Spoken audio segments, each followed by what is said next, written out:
जय श्री कृष्ण। आप सभी को वैशाख पूर्णिमा की ढेरों शुभकामनाएं। प्रिय भक्तों, आज के इस वीडियो में हम बात करेंगे वैशाख पूर्णिमा के विषय में। वैशाख पूर्णिमा कब है? वैशाख पूर्णिमा का जो व्रत है वो किस दिन किया जाएगा? सत्यनारायण भगवान का व्रत किस दिन किया जाएगा? वैशाख स्नान किस दिन पूर्ण होगा? वैशाख पूर्णिमा के दिन हमें क्या करना चाहिए, क्या नहीं करना चाहिए? वैशाख पूर्णिमा किस प्रकार से महत्वपूर्ण है? कौन से वो कार्य हैं जो हमें अवश्य करने चाहिए और कैसे हम वैशाख पूर्णिमा के दिन स्नान करके वैशाख स्नान का फल प्राप्त कर सकते हैं? वैशाख पूर्णिमा पर भद्रा की बात कही जा रही है, तो उसकी क्या सच्चाई है? क्या शुभ समय रहेगा स्नान के लिए? क्या शुभ समय रहेगा? इस प्रकार से संपूर्ण जानकारी वैशाख पूर्णिमा के विषय में इस वीडियो के माध्यम से आपको प्रदान की जाएगी। आपसे निवेदन है कि वीडियो यदि थोड़ा सा भी उपयोगी लगे तो एक बार लाइक अवश्य कीजिएगा और कमेंट बॉक्स में अवश्य लिखिएगा। ओम नमो नारायणाय या जय सत्यनारायण भगवान सत्यनारायण के आशीर्वाद से आपके जीवन के सभी संकटों का नाश होगा, मनोकामनाएं पूर्ण होंगी। आप देख रहे हैं प्राचीन मार्ग टीवी ज्योतिष संस्थान का प्रतिष्ठित यूट्यूब चैनल प्राचीन मार्ग टीवी धार्मिक। हम यहाँ सभी व्रत और त्योहारों की सही शास्त्रीय जानकारी प्रदान त्योहार होंगी करते हैं। ज्योतिष शास्त्र और पंचांग के आधार पर आपको बताते हैं कौन सी तिथि कब है, व्रत आदि कब करना है, क्या विधि, क्या नियम और क्या गलती नहीं करनी है।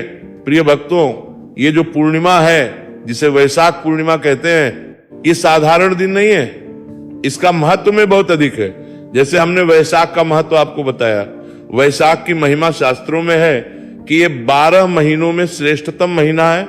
अर्थात कार्तिक में जो पुण्य है उससे अधिक माघ का पुण्य है और माघ से भी अधिक वैशाख का पुण्य है। तो 12 महीनों में सर्वाधिक अगर पुण्य आपको प्राप्त होता है तो इसी महीने में स्नान, दान और जप आदि से प्राप्त होता है। और जिस प्रकार से ये माह महत्वपूर्ण है, वैसे ही इस महीने की जो पूर्णिमा है ना, ये भी उतनी ही है। जैसे कार्तिक पूर्णिमा को आप बड़ा महत्व देते हैं, कार्तिक पूर्णिमा की बड़ी महिमा कही जाती है, वैसे ही वैशाख पूर्णिमा की महिमा बड़ी है।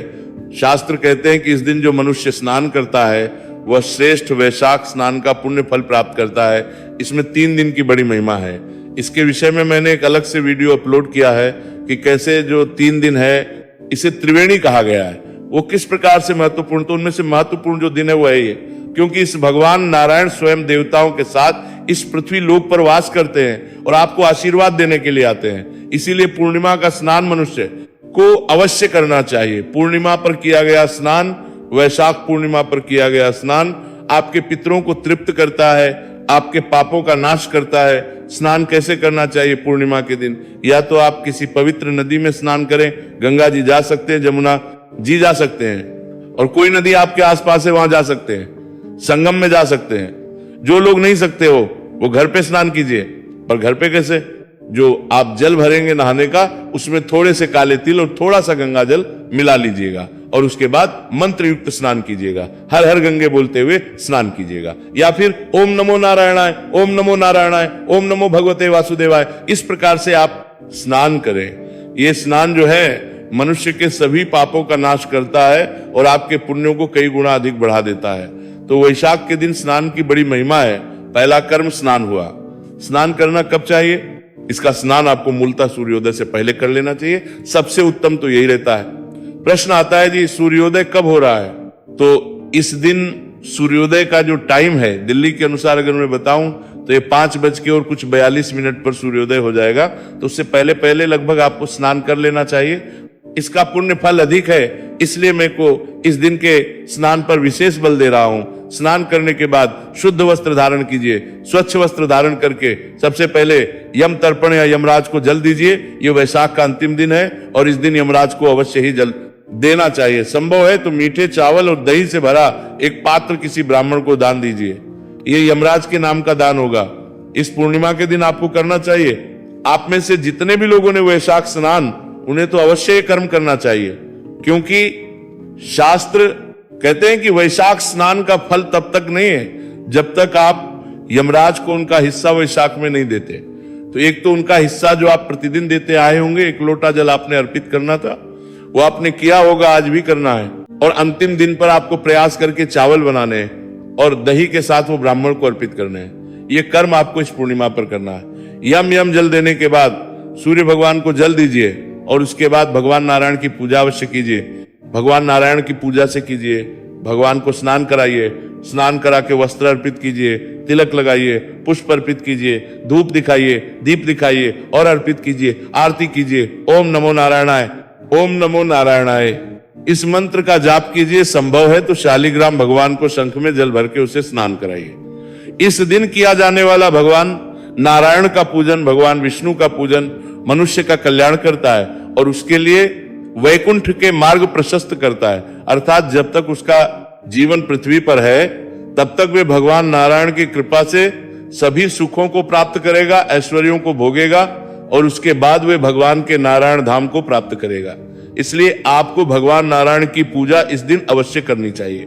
आप सभी वैशाख स्नान कर रहे हैं तो वैशाख स्नान को पूर्ण करने के लिए अंतिम दिन की जो कथा है वैशाख मास, उसको श्रवण कीजिए। उसको सुनने के बाद जो भी आपके यहाँ ब्राह्मण हैं जिनके द्वारा आप ये सुन रहे हैं, उनको अवश्य ही उस कथा के निमित्त कुछ दक्षिणा अर्पित कीजिए, जिसकी जैसी सामर्थ्य हो। ये चीजें सामर्थ्य के अनुसार होती है।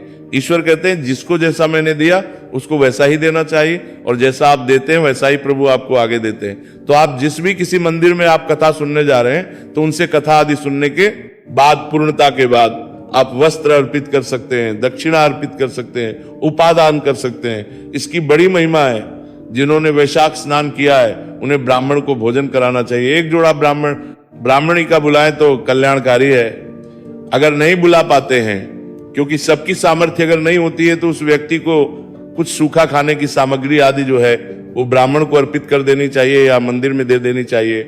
सारे लोगों के यहाँ हो सकता है ब्राह्मण भोजन के लिए उपलब्ध ना हो तो किसी गरीब को भोजन करा दे, गाय माता को खिला दें, पक्षियों को चूगा डाल दें, दाना डाल दें, या चींटियों को आटा भून के और वहां अर्पित कर दें। ये वो कार्य है जो आपको इस दिन करने हैं, पूर्णिमा के दिन। तो ये आप जब में पूर्ण करते हैं उसके बाद ही आपका स्नान जो है पूर्ण होता है। बाकी मैं आपके स्नान के उद्यापन के लिए या अंतिम दिन के समापन के लिए अलग से वीडियो पहले ही रिकॉर्ड कर चुका हूं, आपको शीघ्र ही प्राप्त हो जाएगा। उसका आप अवश्य लाभ लीजिएगा। उसमें मैंने एक एक बात बताई है कि कैसे आपका स्नान पूर्ण होगा तो आपकी वैशाख का क्या करना है वो बताया। भगवान का पूजन करना है, ये मैंने आपको बताया। स्नान के विषय में आपको बताया, यमराज के जल तर्पण और दान के विषय में मैंने आपको बताया। इस दिन आपको मंत्र जप करना चाहिए। मंत्र जप किसका करें? मंत्र जप आप ओम नमो नारायणाय, ये मूल मंत्र है इस महीने का और ये अंतिम दिन है। इस महीने का जितना हो सके इसका जप कीजिए, ओम नमो नारायणाय। अगर गुरु मंत्र आपको मिला है तो गुरु मंत्र का जप कीजिए। आपके जो इष्ट देव हैं आप उनका जप कर सकते हैं, पर जप आपको इस दिन अवश्य करना चाहिए, क्योंकि इस दिन का जो पुण्य है वो अधिक कहा गया है। सामान्य दिनों में जब आप वही मंत्र जाप करते हैं तो उतना पुण्य नहीं मिलता जितना इस दिन आप इस मंत्र को जप करेंगे तो मिलेगा। वैशाख पूर्णिमा के दिन जलदान कीजिए। जलदान की बड़ी महिमा है। आप प्याऊ लगवाइए, कहीं पर किसी मटके आदि को रखवा दीजिए, किसी व्यक्ति की व्यवस्था कर दीजिए जल पिला सके, या कहीं कोई ऐसा भंडारा हो रहा है वहां आप जल दान कर दीजिए। अन्न दान कीजिए, और जो वस्तुएं ला के ना दे सके वो धन दान कीजिए। इस दिन आपको खूब दान देना है। साथ ही आपको इस दिन पितृ तर्पण अवश्य करना चाहिए।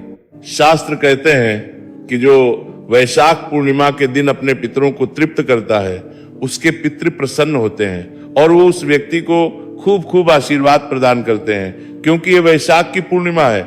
इस दिन आपको देखिए, यूं तो वैशाख मास में प्रतिदिन पितृ तर्पण कहा गया है, जल तर्पण कहा गया है कि प्रतिदिन आपको अपने पितरों को जल तर्पण करना चाहिए। वैशाख में जो लोग प्रतिदिन ना कर पाए हों, कम से कम इस पूर्णिमा के दिन आपको जल तर्पण अवश्य करना चाहिए। कैसे करना है?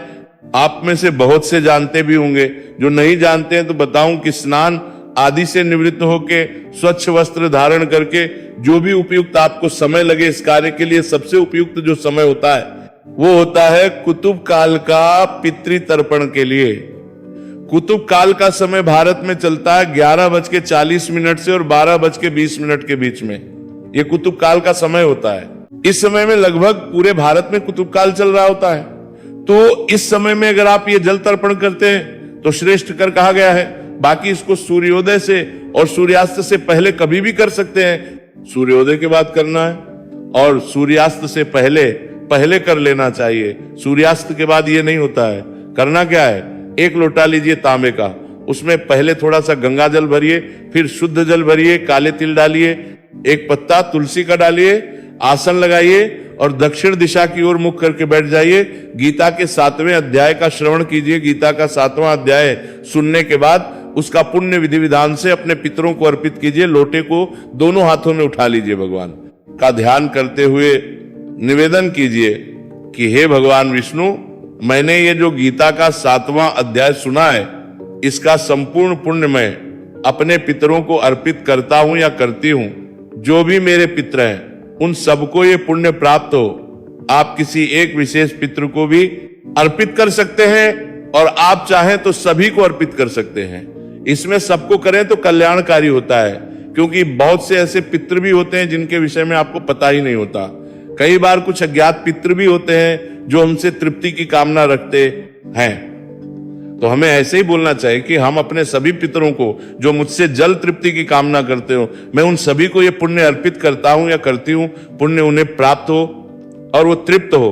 तृप्त उसके बाद इस जल से आपको तर्पण करना है। सीधे हाथ में अंगूठा और जो उंगली होती है उसके बीच का जो क्षेत्र है उसे पितृतीर्थ कहते हैं। तो उलटे हाथ में जो है लोटा पकड़िए और एक बड़ा बर्तन लीजिए, उसमें जो सीधा हाथ है अंगूठे और उंगली के बीच का जो पितृतीर्थ कहा गया है वहां से इस जल को अर्पित कीजिए।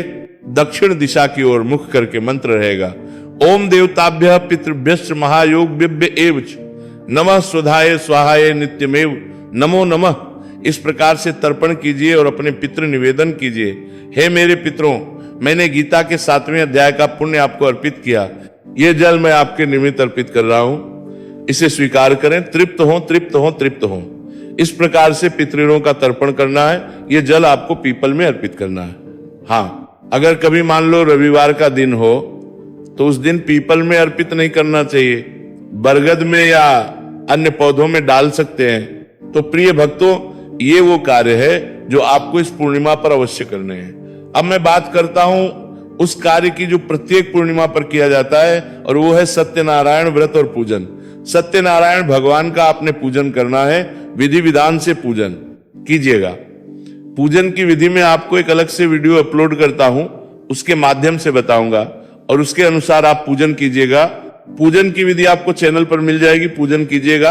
पूजन करने के बाद सत्यनारायण भगवान की 5 अध्याय कथा है, वो अपलोड करेंगे आपके लिए, वहां श्रवण कीजिए।